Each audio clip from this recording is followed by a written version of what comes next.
வணக்கம். வாங்க இன்னைக்கு ஒரு செம்ம இன்ட்ரெஸ்டிங்கான விஷயத்தை பார்க்கலாம்.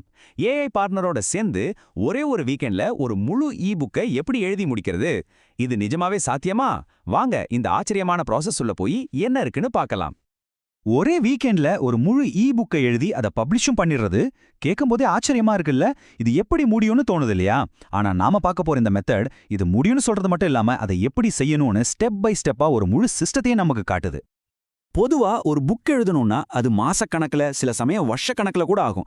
ரொம்ப மெதுவான கஷ்டமான ஒரு வேலை. ஆனா இங்க தான் ஒரு மேஜிக்கே நடக்குது. மனுஷனோட மூளையும் ஏஐயும் ஒன்னா சேரும்போது என்ன ஆகுதுன்னு பாருங்க.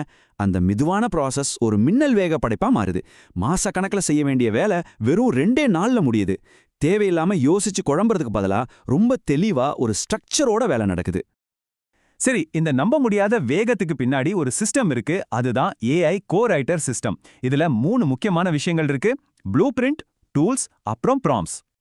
இந்த சிஸ்டம் எப்படி வேலை செய்யுதுன்னா, முதல்ல ஒரு தெளிவான ப்ளூ பிரிண்ட், அதாவது ஒரு புக்குக்கு என்னென்னலாம் முக்கியம்னு ஒரு வரைபடம். அது கூடவே சில சிம்பிளான டூல்ஸ். ஆனா இது எல்லாத்துக்கும் மேல அந்த மேஜிக் இன்கிரீடியன்ட், அதுதான் ஸ்மார்ட்டான ப்ராம்ப்ட்ஸ், அதாவது ஏஐக்கு நாம கொடுக்குற கமாண்ட்ஸ். இதுதான் இந்த சிஸ்டமோட ரகசியமே. இங்க ப்ளூ பிரிண்ட்னு சொல்றது ஒன்னும் பெரிய ராக்கெட் சயின்ஸ் இல்ல. எந்த ஒரு நல்ல புக்குக்கும் இருக்க வேண்டிய அடிப்படை விஷயங்கள் தான் அது.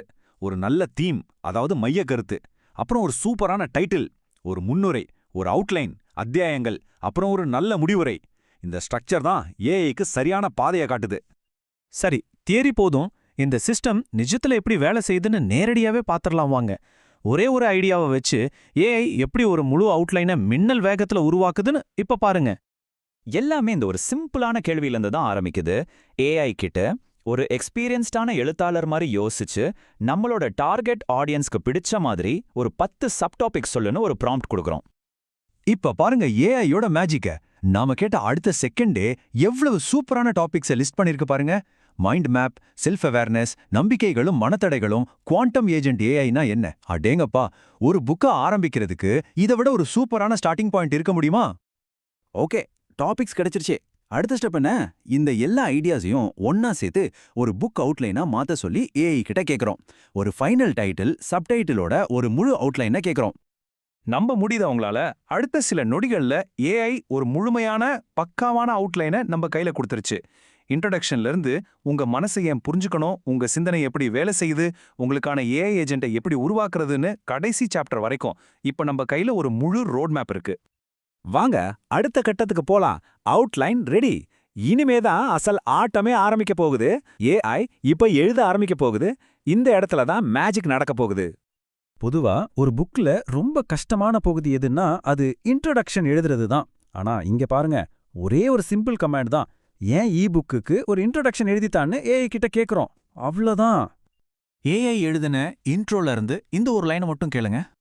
தப்பான மைண்ட் செட் கூட பவர்ஃபுல்லான ஏஐ சேர்ந்தா சீக்கிரமே பெரிய தப்பு நடக்கும். ஆனா தெளிவான மனசோட சிம்பிளான ஏஐ டூல்ஸ் சேரும்போது மெதுவா ஆனா உறுதியா பெரிய வளர்ச்சி கிடைக்கும். எப்படி இருக்கு? ஏஐ எந்த அளவுக்கு ஆழமா யோசிச்சு எழுதுதுன்னு இதுவே ஒரு நல்ல உதாரணம் இல்லையா? இதுவரைக்கும் நாம எப்படிங்கிறத பார்த்தோம். இனி இந்த மெத்தடோட முக்கியமான தத்துவத்தை பத்தி பேசலாம். இது வெறும் மனுஷன் ஏஐ உறவு இல்ல, இது ஒரு பார்ட்னர்ஷிப். ஏஐங்கிறது ஒரு கருவி மட்டும் இல்ல, அது நம்மளோட ஒரு கோ-கிரியேட்டர், நம்மளோட ஒரு கூட்டாளி. இந்த ஸ்லைட் ரொம்ப ரொம்ப முக்கியம். இதுல வேலையை எப்படி பிரிச்சுக்கிறோன்னு தெளிவா இருக்கு. நம்ம மனுஷங்க என்ன பண்றோம்னா நம்மளோட விஷன், கிரியேட்டிவிட்டி, எது சரி எது தப்புன்னு முடிவு பண்றோம். ஏஐ என்ன பண்ணுதுன்னா வேகமா வேலையை முடிக்கிறது, ஆட்டோமேட் பண்றது, டேட்டாவை ப்ராசஸ் பண்றதுன்னு எக்ஸிகியூஷன் பார்ட்டை பார்த்துக்குது. சிம்பிளா சொல்லணும்னா நாம தான் சிஇஓ, ஏஐ தான் நம்மளோட ஆபரேஷன்ஸ் டீம். இந்த பார்ட்னர்ஷிப்பை ஒரே வரியில சொல்லணும்னா நாம தான் டிரைவர், ஏஐ தான் இன்ஜின். எங்க போகணும்னு முடிவு பண்றது நாம, ஆனா அந்த இடத்துக்கு நம்மள வேகமா கொண்டு போறது ஏஐ. சரி, இப்போ இன்ஜின் எப்படி வேலை செய்யுதுன்னு பார்த்துட்டீங்க. இப்போ கேள்வி என்னன்னா, இந்த இன்ஜினை வச்சு நீங்க என்ன உருவாக்க போறீங்க?